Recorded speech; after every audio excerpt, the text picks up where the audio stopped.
Hi guys, once again welcome to the channel. तो हम लोग हेडलाइंस पढ़ते हैं और समझते हैं, उसके बाद इसका डिटेल्स भी मैं आपको बताऊंगा और आप भी सीख पाएंगे कि कैसे न्यूज़पेपर समझ सकते हैं और पढ़ भी सकते हैं। ओके, तो हेडलाइंस जो थोड़ा डिफरेंट होता है, सो लेट्स सी।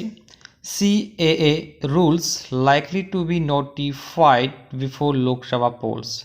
ओके, तो जो CAA रूल्स है, okay, citizenship amendment act, okay, ऐसा संभावना बताया गया है कि नोटिफाई किया गया जाएगा, कुछ सुधार किया जाएगा बिफोर लोकसभा पोल्स। गाइस, यहाँ रूल्स के बाद आर आनी चाहिए थी, बट हेडलाइंस में जो हेल्पिंग वर्ब होता है उसे छोड़ दिया जाता है, उसे आपको समझना होगा। ओके, इस तरह से।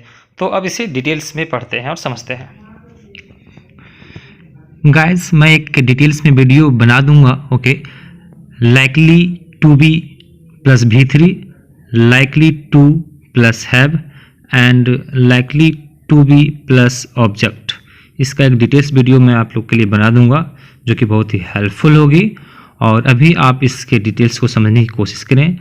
और जो हेडलाइंस होते हैं उसे समझना थोड़ा डिफ़िकल्ट होता है, बट जैसे जैसे आप टच में रहेंगे, डेली इस तरह के वीडियो जो अपलोड होगी आप देखते रहेंगे, तो I hope soon you will be able to understand the headlines. Okay, so now let's start the details.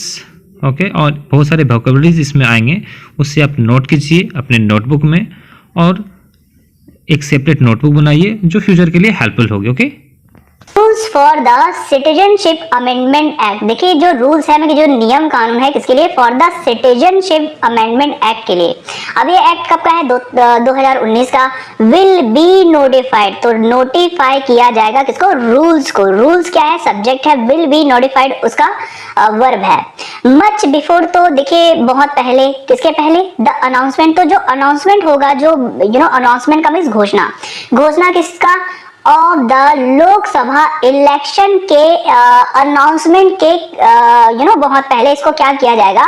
Notify किया जाएगा। सीनियर गवर्नमेंट फंक्शनरी, तो एक जो सीनियर गवर्नमेंट का जो फंक्शनरी है, फंक्शनरी का बेसिकली मीनिंग होता है ऑफिशियल, तो वो उसने कहा ऑन ट्यूसडे, तो सेड ऑन ट्यूसडे, तो एक सीनियर गवर्नमेंट फंक्शनरी ने कहा on Tuesday. Under the CAA brought in by the Narendra Modi government. Under का मीन्स अंतर्गत, तो किसके अंतर्गत? CAA के अंतर्गत, मतलब जो सिटीजनशिप अमेंडमेंट एक्ट है उसके अंतर्गत ब्रॉट इन, जिसको ब्रॉट इन किया गया है। ब्रिंग इन का मतलब है लाना या इंट्रोड्यूस करवाना, है ना। तो जिसको ब्रिंग इन किया गया है, ब्रॉट इन किया गया है, किसके द्वारा? By the Narendra Modi government के द्वारा।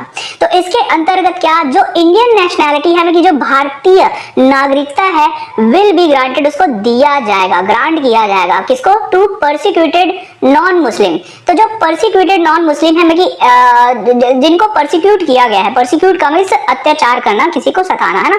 तो परसिक्यूटेड में जिसपे अत्याचार हुआ है, जिनको सताया गया है, ऐसे नॉन मुस्लिम जो माइग्रेंट्स हैं, माइग्रेंट का मतलब है जो एक देश से दूसरे जगह माइग्रेट करते हैं, उसको माइग्रेंट्स कहते हैं। तो ऐसे माइग्रेंट्स को, जो कि कौन है? हिंदूज है, सिख है, जैन्स है, बुद्धिस्ट है, पारसीस है एंड क्रिश्चियंस है। कहां से? ये फ्रॉम बांग्लादेश से माइग्रेट किए हैं, कुछ पाकिस्तान से माइग्रेट किए हैं और अफगानिस्तान से, हु हैड कम, जो कि आए थे टू इंडिया। तो इंडिया आए थे, कब आए थे? टिल दिसंबर 31, तो 31 दिसंबर 2014 तक जो आए थे, ऐसे जो परसिक्यूटेड नॉन मुस्लिम माइग्रेंट्स है, उनको क्या किया जाएगा? इंडियन नेशनैलिटी को दिया जाएगा। There were massive protest in some parts of the country. देखिए, मैसिव प्रोटेस्ट हुए थे। प्रोटेस्ट का मीन्स विरोध या धरना प्रदर्शन किसी के खिलाफ, और मैसिव का मतलब बहुत बड़ा।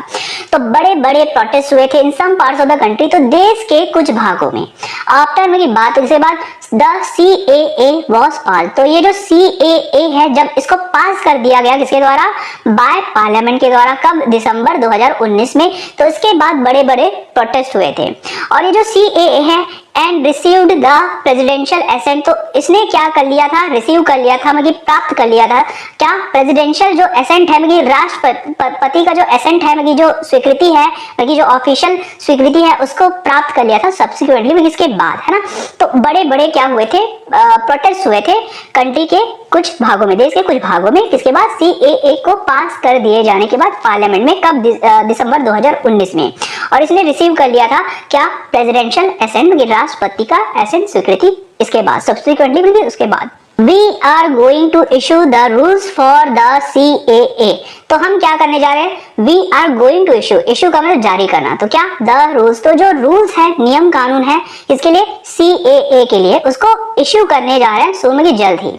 वंस में एक बार the rules, ये जो rules है आर इशूड में एक बार ये जो रूल्स है जब इसको इश्यू कर दिया जाता है तो क्या द लॉ, तो जो कानून है, कैन बी इम्प्लीमेंटेड, इसको इम्प्लीमेंट किया जा सकता है। इम्प्लीमेंट का मतलब लागू करना, कार्यान्वित करना, तो इसको लागू किया जा सकता है। एंड दोस एलिजिबल, और वो लोग जो कि एलिजिबल है, जो कि योग्य है, इसके अंतर्गत आते हैं, कैन बी ग्रांटेड, उनको दिया जा सकता है क्या, इंडियन सिटीजनशिप में, कि भारतीय नागरिकता। द फंक्शनरी सेड, ऐसा ऑफिशियल ने कहा। Delayed by more than 4 years, rules for the CAA are देखिए delayed by more than 4 years, तो 4 सालों तक ये क्या हो गया था, डिलेड हो गया था, मतलब ये विलंब या पोस्टपोन हो गया था, बेसिकली इसमें देरी हो गई थी। अब जो रूल्स है किसके लिए, फॉर द CAA के लिए, वो क्या है, आर मस्ट, वो क्या है, मस्ट है कि वो अनिवार्य है, किसके लिए, फॉर इट्स इम्प्लीमेंटेशन, तो इसके लागूकरण मतलब लागू करने के लिए जो रूल्स है वो मस्ट है, वो अनिवार्य है इसके इम्प्लीमेंटेशन के लिए। Asked whether the rules will be notified before the announcement of the next Lok Sabha election that are likely to be held in April May। The functionary said yes much before that। देखिए ask, जब ask किया गया, जब पूछा गया weather की क्या, the rules, ये जो रूल्स है, विल बी नोटिफाइड, तो क्या इसको नोटिफाई किया जाएगा किसके पहले, बिफोर द अनाउंसमेंट, तो घोषणा के पहले, किसका, द नेक्स्ट मतलब जो अगला जो लोकसभा का इलेक्शन होगा, दैट आर लाइकली, जो कि लाइकली है, जिसका संभावना है कि टू बी हेल्ड, कि इसको हेल्ड किया जाए, मतलब इसको आयोजित किया जाएगा कब, अप्रैल और मई को, है ना। तो द फंक्शनरी सेड, तो जो फंक्शनरी है, जो ऑफिशियल है, उसने क्या किया, सेड कहा कि यस, हाँ, मच बिफोर दैट, मतलब उसके बहुत पहले, है ना। मतलब जब पूछा गया कि क्या ये जो रूल्स है इसको नोटिफाई किया जाएगा नेक्स्ट लोकसभा इलेक्शन के अनाउंसमेंट के पहले, तो जो कि कब होगा, जिसको हेल्ड किया जाएगा अप्रैल मई में। तो इससे इसमें जो क्वेश्चन जब पूछा गया तो फंक्शनरी ने क्या किया, ऑफिशियल ने क्या किया, सेड कहा उसने कि यस मच बिफोर दैट, कि हाँ उसके बहुत पहले। The rules are ready and online portal is also in place, the entire process will be online.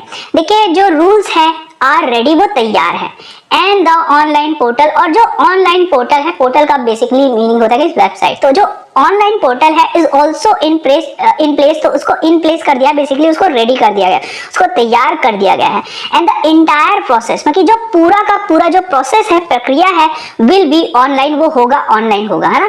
The applicants, और जो एप्लीकेंट है, एप्लीकेंट का जो एप्लीकेशन डालते हैं, है ना, तो जो एप्लीकेंट है विल हैव टू, उन लोगों को डिक्लेयर करना होगा, मतलब घोषित करना होगा, द ईयर, मतलब वो साल को, व्हेन, जब, दे इंटर, जब उन लोगों ने प्रवेश किया था इंडिया को, मतलब इंडिया जब घुसे थे, उस ईयर को क्या करना होगा, एप्लीकेंट को डिक्लेयर करना होगा। विदाउट का बिना, तो बिना किसके, ट्रैवल डॉक्यूमेंट के। No document will be sought, तो देखिए कोई भी डॉक्यूमेंट को सॉर्ट नहीं किया जाएगा, मतलब मांगा नहीं जाएगा, कहां से, फ्रॉम द एप्लीकेंट, तो एप्लीकेंट से। द फंक्शनरी सेड, ऐसा ऑफिशियल ने कहा। अब ऑन दिसंबर 27 दिसंबर को जो union home minister Amit Shah है, हेड सेड, उन्होंने कहा था दैट कि नो वन कैन स्टॉप, कि कोई भी नहीं रोक सकता किसको, द इम्प्लीमेंटेशन को, मतलब जो लागू करने के काम है उसको। और ये कंटिन्यूड है गाइस ऑन पेज 4, हम यही तक पढ़ते हैं ना। So this is the news guys, I hope कि आपको समझ आया होगा। अगर आपको समझ आया हो तो लाइक, शेयर और सब्सक्राइब जरूर कीजिए। मैं मिलता हूं आपको नेक्स्ट वीडियो में, तब तक के लिए बाय बाय।